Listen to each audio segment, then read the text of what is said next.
Assalamu alaikum students, welcome back to my channel Master Study Zone. Students, hope you all will be fine.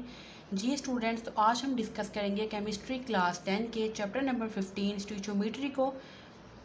Students, हमने इस chapter के page number 18 तक हमने इन topics को discuss कर लिया था। आज हम डिस्कस करेंगे पेज नंबर 19 को। हमारी फर्स्ट एग्जांपल है एग्जांपल 15.5। स्टूडेंट्स, अपना लेक्चर स्टार्ट करने से पहले मैं आपको बता दूं, अगर आपको क्लास 10 के किसी भी सब्जेक्ट में कोई भी कन्फ्यूजन है, आपको किसी भी सब्जेक्ट से रिलेटेड नोट्स चाहिए, आपको सॉल्व एक्सरसाइज चाहिए स्टूडेंट्स, तो आप मुझे कमेंट सेक्शन में मैसेज करें। आपकी जो भी प्रॉब्लम होगी इंशाल्लाह मैं उसको सॉल्व करने की पूरी कोशिश करूँगी।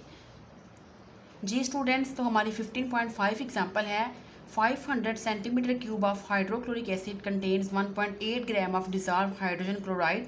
आपने इसमें फाइंड करनी है कंसंट्रेशन इन ग्राम पर डीएम क्यूब। अब आपको स्टूडेंट्स जो वॉल्यूम दिया गया है स्टूडेंट्स वो है सेंटीमीटर क्यूब में, आपने इसको चेंज करना है डीएम क्यूब में। उसके लिए आप क्या करोगे स्टूडेंट्स, अपनी वैल्यू 500 को आप 1000 से डिवाइड करोगे तो आपके पास आंसर आ जाएगा डीएम क्यूब में। जी स्टूडेंट्स, हमने इसमें फाइंड करनी है कंसंट्रेशन। तो आपको फार्मूला याद होगा, हमने प्रीवियस लेक्चर में डिस्कस किया था इसका फार्मूला। कंसंट्रेशन कैसे हम फाइंड करते हैं, mass of solute divided by volume of solution. तो स्टूडेंट्स, मैस ऑफ सल्यूट कितना है 1.8 divided by volume of solution in DM cube 0.5। इसको आप डिवाइड करोगे तो आपके पास कंसंट्रेशन आ जाएगी हाइड्रोक्लोरिक एसिड की।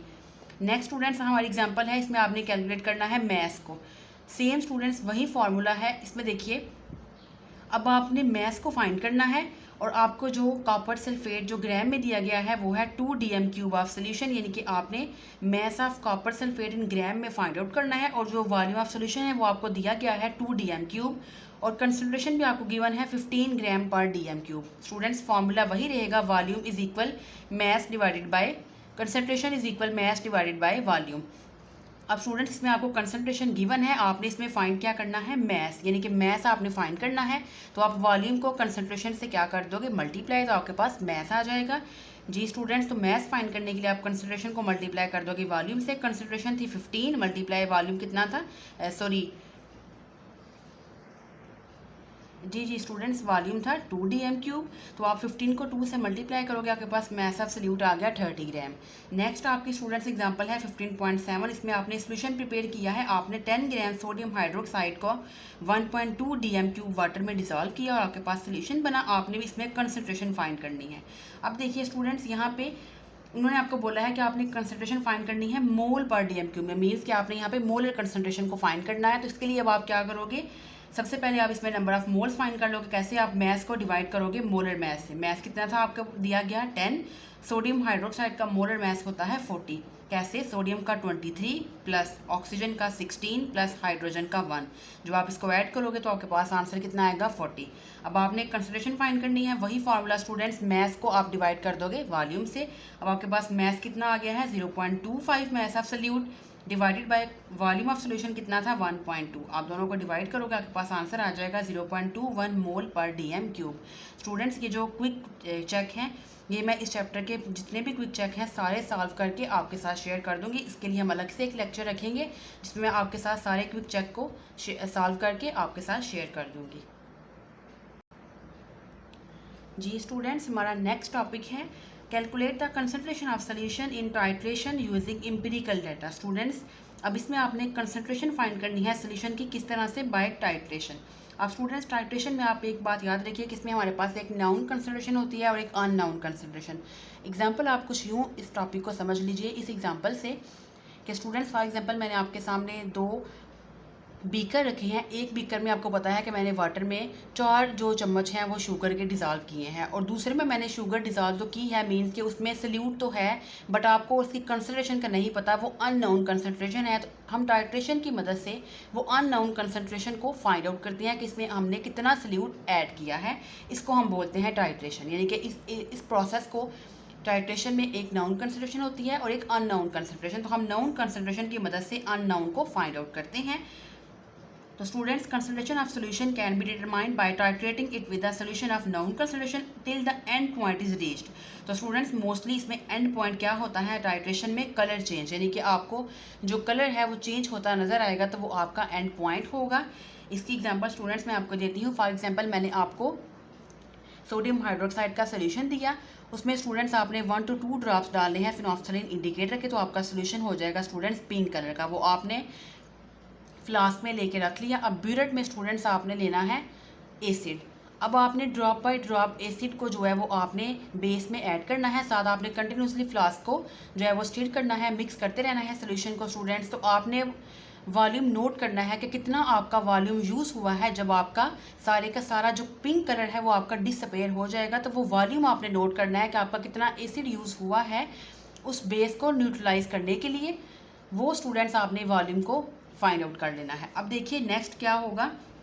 सबसे पहले स्टूडेंट्स टाइट्रेशन के लिए आपको एक बैलेंस्ड केमिकल इक्वेशन चाहिए। मींस के जो दो सॉल्यूशंस जो दो आपने सब्सटेंसेस लिए हैं उनकी आपको बैलेंस्ड इक्वेशन का पता होना चाहिए। फॉर एग्जांपल स्टूडेंट्स, अगर आपने NaCl का और वाटर का आपने रिएक्शन करवाया है, स्टूडेंट्स आप ये एग्जांपल ले लीजिए, सोडियम हाइड्रोक्साइड प्लस HCl, जो मैंने अभी आपको समझाया कि आपने फ्लास्क में बेस लेनी है और ब्यूरेट में आपने एसिड ऐड किया, तो स्टूडेंट्स क्या बनेगा NaCl प्लस H2O। NaCl के पास चला जाएगा, OH और H मिल के वाटर बना देंगे। तो आपको बैलेंस्ड इक्वेशन का पता होना चाहिए। नेक्स्ट स्टूडेंट्स देखिए, द वॉल्यूम ऑफ 2 सॉल्यूशंस, आपको 2 सॉल्यूशन के वॉल्यूम का पता होना चाहिए। अब स्टूडेंट्स एक का वॉल्यूम तो आपको नाउन होगा, सेकंड को आप कहाँ से रीड करोगे, फ्रॉम ब्यूरेट रीडिंग से, यानी कि जितना आपका एसिड का जो वॉल्यूम है वो जितना यूज़ होगा, जैसे फॉर एग्जांपल जितना आपका जो वॉल्यूम यूज़ हुआ है, पहले आपके पास अगर ब्यूरेट में जो आपके पास वॉल्यूम था वो अगर आपके पास स्टूडेंट्स था 10 सेंटीमीटर क्यूब, आपने ब्यूरेट में HCl फिल किया था, तो उसके अगर आपका रिएक्शन करने के बाद जो है जितना आपका जब कम्प्लीटली कलर डिसअपेयर हो गया था आपके बेस का जो उसमें आपने इंडिकेटर ऐड किया था, तो आप वो वॉल्यूम नोट कर लोगे। अगर अब वॉल्यूम आपका रह गया है 7 सेंटीमीटर क्यूब, तो मीन्स कि आपका 3 सेंटीमीटर क्यूब जो है एसिड आपका यूज़ हुआ है कलर को डिस्चार्ज करने के लिए, कलर को चेंज करने के लिए। तो वो आप ब्यूरेट की रीडिंग से जो है वो सेकंड वो ले लोगे और एक सोल्यूशन आपको नाउन होगा। फॉर एग्जांपल अगर आपने जो फ्लास्क में आपने बेस ली है वो आपने ली है 10 सेंटीमीटर क्यूब या 15 सेंटीमीटर क्यूब, तो वो आपको नाउन होगी। एंड देखिए स्टूडेंट्स लास्ट जो पॉइंट है, and the concentration of the other solution.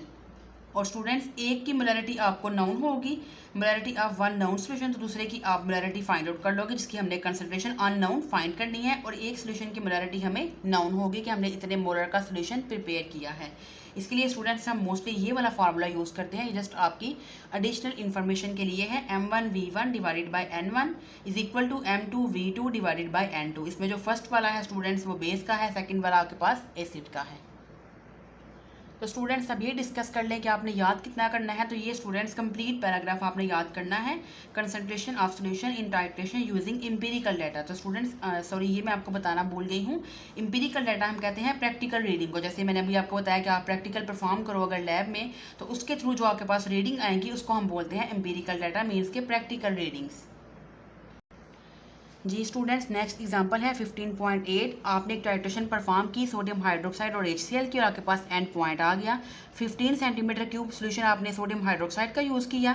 Concentration आपके पास कितनी थी, उसकी मोलैरिटी की value 0.5 mole per DM cube is use to neutralise 23 centimetre cube of HCl। Find out the concentration of HCl in mole per DM cube. सबसे पहले आप इसकी balanced equation लिखोगे जो हमने पॉइंट्स में डिस्कस किया, NaOH प्लस HCl, तो आपके पास क्या बनेगा NaCl प्लस वाटर। नेक्स्ट हमने स्टूडेंट्स जो वॉल्यूम है सेंटीमीटर क्यूब में, हमें उसको चेंज करना है DM क्यूब में। मीन्स की जो 15 सेंटीमीटर क्यूब वॉल्यूम है स्टूडेंट्स, इसको हमने चेंज करना है किसमें, DM क्यूब में, 1000 से डिवाइड करेंगे। बिल्कुल ऐसे ही जो एसिड का वॉल्यूम है 23 सेंटीमीटर क्यूब, उसको भी स्टूडेंट्स हमने क्या करना है, चेंज करना है DM क्यूब में, 1000 से डिवाइड करेंगे। अब नेक्स्ट आपने students number of moles find करने हैं सोडियम हाइड्रोक्साइड के, तो हम मोलर कंसंट्रेशन को मल्टीप्लाई कर देंगे वॉल्यूम से। सोडियम हाइड्रोक्साइड की मोलर कंसंट्रेशन आपको कितनी गिवन थी, 0.5, उसको हम स्टूडेंट्स मल्टीप्लाई कर देंगे, वॉल्यूम हमारे पास कितना आया था 0.015, ये सोडियम हाइड्रोक्साइड का वॉल्यूम। आप स्टूडेंट्स देखिए अगर आप इस इक्वेशन को देखो तो जितने इसमें number of moles of reactant है उतने ही number of moles of product हैं। तो स्टूडेंट्स अगर आपके पास 0.0075 मोल्स आए हैं सोडियम हाइड्रोक्साइड के, तो मीन्स के अगर इसके 1 मोल है तो आपके पास HCl के भी 1 मोल ही होंगे, तो number of moles of HCl भी आप उतने ही लिख दोगे 0.0075। अगर स्टूडेंट्स यहाँ पे फॉर एग्जांपल देखिए HCl के साथ अगर यहाँ पे 2 लिखा होता, फिर आपने इन नंबर ऑफ मोल्स को 2 के साथ मल्टीप्लाई करना था। अब इन दोनों की जो है 1 मोल आपने लिए हैं, तो इसलिए अब आपने यहाँ पे भी सेम उतने ही नंबर ऑफ मोल्स दिखती है HCl के भी। अब आपने किसकी कंसंट्रेशन फाइंड करनी है, HCl की। तो स्टूडेंट्स वही जो हमारे पास फार्मूला होता है, अब यहाँ पे भी हमने जो मास ऑफ सॉल्यूट है वो मोल्स में ली है, तो आप लिखोगे number of moles of solute divided by volume in dm³। Moles कितने आए थे 0.0075, उसको आप डिवाइड कर दोगे स्टूडेंट्स। वॉल्यूम कितना आया था, HCl वाला वॉल्यूम आपने लिखना है 0.023। तो आपके पास स्टूडेंट्स जो आंसर आएगा वो आपके पास मोलर कंसंट्रेशन आ जाएगी HCl की, डेट इज 0.326 मोल पर dm³। जी स्टूडेंट्स, हमारा नेक्स्ट टॉपिक है परसेंटेज कंपोजिशन बाय मास। तो स्टूडेंट्स एक और बात कि अगर आपने इस चैप्टर में से लॉन्ग क्वेश्चन करना है, मीन्स के जो आपकी पेयरिंग स्कीम है उसमें चैप्टर नंबर 14 और 15 में से लॉन्ग है, तो अगर आपने 14-15 वाले चैप्टर को आपने as a long question prepare करना है, तो स्टूडेंट्स आपने ईच एंड एवरी टॉपिक को, स्पेशली आपने एग्जाम्पल्स को, न्यूमेरिकल्स को, एक्सरसाइज के जो मैं आपके साथ चैप्टर के लास्ट पे शेयर करूँगी, तो इन सारे लॉन्ग को आपने अच्छे से प्रिपेयर करना है, कोई भी लॉन्ग आपने स्किप नहीं करना। जी students, percentage composition by mass का मतलब क्या है स्टूडेंट्स कि अगर आपको एक कंपाउंड दिया गया है तो आपने उसमें उस कंपाउंड में जो जो एलिमेंट प्रेजेंट हैं आपने उनकी परसेंटेज मास आपने उनका फाइंड करना है कि कितनी परसेंटेज में ये एलिमेंट जो है इस कंपाउंड में प्रेजेंट है। फॉर एग्जांपल अगर मैंने आपको H2O वाटर दिया है स्टूडेंट्स, तो उसमें आपने फाइंड आउट करना है कि कितनी परसेंटेज है एलिमेंट्स की, उसमें कौन से एलिमेंट्स हैं, हाइड्रोजन एंड ऑक्सीजन। तो आपने उसमें अगर परसेंटेज कंपोजिशन फाइंड करनी है कि इसमें कितनी परसेंटेज प्रेजेंट है उसकी हाइड्रोजन की या फिर ऑक्सीजन की, तो इसको हम बोलते हैं percentage composition by mass. Students आपने नेक्स्ट यहाँ तक याद करना है, the percentage of an element in a compound is the number of grams of that element present in 100 gram of compound. अगर आपको 100 ग्राम कंपाउंड दिया गया है तो आपने इसमें नंबर ऑफ ग्राम्स फाइंड करने हैं अपने एलिमेंट के। अगर आपने कोई भी आपको कंपाउंड दिया गया है और आपने इसमें एलिमेंट की आपने ग्राम्स फाइंड करने हैं, तो स्टूडेंट्स बेसिकली ये परसेंटेज क्या है कि कितने नंबर ऑफ ग्राम्स उस एलिमेंट के प्रेजेंट हैं। अगर आप 100 ग्राम कंपाउंड लो तो आप उसमें आप फाइंड करोगे कि कितने ग्राम्स आपके एलिमेंट के उसमें प्रेजेंट हैं। इसके बाद स्टूडेंट्स यहाँ तक आपने याद करना है। नेक्स्ट फार्मूला है जी स्टूडेंट्स, तो फार्मूला है परसेंटेज फाइंड करने का, mass of compound divided by formula mass of compound multiply by 100। अभी हम जब एग्जांपल सॉल्व करेंगे तो आपको इस फार्मूले की अच्छे से समझ आ जाएगी। नेक्स्ट आप हेडिंग दोगे यूजेस या एप्लीकेशंस कि स्टूडेंट जो परसेंटेज कंपोजिशन है वो यूजफुल कहाँ है, किसी भी कंपाउंड की प्योरिटी को डिटरमाइन करने के लिए कि इसमें जो एलिमेंट है वो कितने परसेंटेज में प्रेजेंट होंगे, तो उससे आपको पता चल जाएगा कि ये कंपाउंड कितना प्योर है। सेकंड, आप उससे एम्पिरिकल और मॉलिक्यूलर फार्मूला जो है वो आप डिटरमाइन कर सकते हो। यहाँ तक स्टूडेंट्स की इसकी एप्लीकेशन है। नेक्स्ट आप जस्ट रीडिंग कर लीजिएगा कि परसेंटेज कंपोजिशन को हम डिटरमाइन कर सकते हैं थ्योरेटिकली भी और परफॉर्मिंग क्वांटिटेटिव एनालिसिस, यानी कि स्टूडेंट्स क्वांटिटेटिव एनालिसिस बोलते हैं जिसमें आप क्वांटिटी को मेजर करते हो, एक होती है क्वालिटेटिव एनालिसिस जिसमें आप क्वालिटी को मेजर करते हो। तो स्टूडेंट्स इन दोनों मेथड से थ्योरेटिकली भी और बाय क्वांटिटेटिव एनालिसिस से आप जो परसेंटेज कंपोजिशन है वो आप फाइंड आउट कर सकते हो। जी स्टूडेंट्स, तो पहले एग्जांपल है आपने परसेंटेज कंपोजिशन फाइंड करनी है CaOH ट्वाइस की। फार्मूला जहन में रखिए, mass of element in compound. अब इसमें आपने सबसे पहले फार्मूला मास जिसके हमने अपनी वैल्यू को डिवाइड करना है वो आपने फाइंड कर लेना है। स्टूडेंट्स कैल्शियम का 40 प्लस ऑक्सीजन 2 दफ़ा है तो 16 मल्टीप्लाई बाय 2 32 प्लस हाइड्रोजन भी 2 दफ़ा है तो उसका एटॉमिक मास होता है 1 मल्टीप्लाई बाय 2 2। इनको आप प्लस करोगे 74। अब परसेंटेज फाइंड करनी है हमने हर एलिमेंट की। फार्मूला देख लीजिए, mass of element divided by formula mass of compound. अब इसमें देखिए कौन कौन से एलिमेंट हैं, कैल्शियम, ऑक्सीजन, हाइड्रोजन। कैल्शियम का स्टूडेंट्स एटॉमिक मास कितना होता है 40 को हम डिवाइड कर देंगे उसके फार्मूला मास ऑफ कंपाउंड 74 से मल्टीप्लाई बाय 100, आपके पास परसेंटेज आ जाएगी कैल्शियम की। ऐसे ही next oxygen 32 divided by total formula mass से डिवाइड करेंगे 74 मल्टीप्लाई बाय 100, उसकी परसेंटेज आपके पास आ जाएगी। परसेंटेज ऑफ हाइड्रोजन 2 को डिवाइड करेंगे 74 मल्टीप्लाई बाय 100 से, तो आपके पास हाइड्रोजन की परसेंटेज भी आ जाएगी। नेक्स्ट पे स्टूडेंट्स एग्जांपल बिल्कुल सेम ऐसे ही है कि आपको कंपाउंड का मास दे दिया गया है 8.657। इसमें आपने कार्बन की, हाइड्रोजन की और ऑक्सीजन की परसेंटेज कंपोजिशन फाइंड करनी है। बिल्कुल ऐसे ही आप जो है वो मास ऑफ, अगर परसेंटेज आप कार्बन की फाइंड करोगे तो मास ऑफ एलिमेंट कितना था कार्बन का 5.217, उसको डिवाइड कर दोगे ये टोटल वैल्यू से। बिल्कुल ऐसे ही स्टूडेंट्स अगर आपने हाइड्रोजन की परसेंटेज फाइंड करनी है तो आप हाइड्रोजन की वैल्यू है 0.962, इसको डिवाइड कर दोगे टोटल 8.657 से मल्टीप्लाई बाय 100, और ऐसे ही आप परसेंटेज फाइंड कर लोगे ऑक्सीजन की भी। तो स्टूडेंट्स आपके पास तीनों की जो है वो परसेंटेज कंपोजिशन आ जाएगी, कार्बन, हाइड्रोजन एंड ऑक्सीजन की।